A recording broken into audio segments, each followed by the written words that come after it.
तो यहाँ पे बेइज्जती करना कौन सी बड़ी बात है? किसी के हाथ में भी मोबाइल फ़ोन है, आजकल हर एक शख्स के पास मोबाइल फ़ोन है।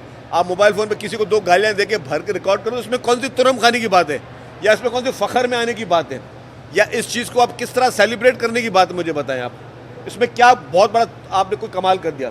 किसी को 2 गालियाँ देकर किसी को की बेइज्जती करके आप समझते हो कि उसकी बेइज्जती, ये बेइज्जती आपकी हुई है। आपने अपना इखलाक बताया, आप जिस पॉलिटिकल पार्टी से ताल्लुक़ रखते हो उसके लीडरशिप की अक्कासी बता रहे हो, आप अपनी वो सोच बता रहे हो कि आप इस तरह की सोच रखते हो।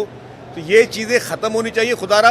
तमाम पॉलिटिकल पार्टीज़, जितनी भी पॉलिटिकल पार्टीज़ हैं, वो अपने वर्करों को तहम्मुल के साथ काम लें, क्योंकि ये चीज़ें फिर यहाँ पर रुकती नहीं है।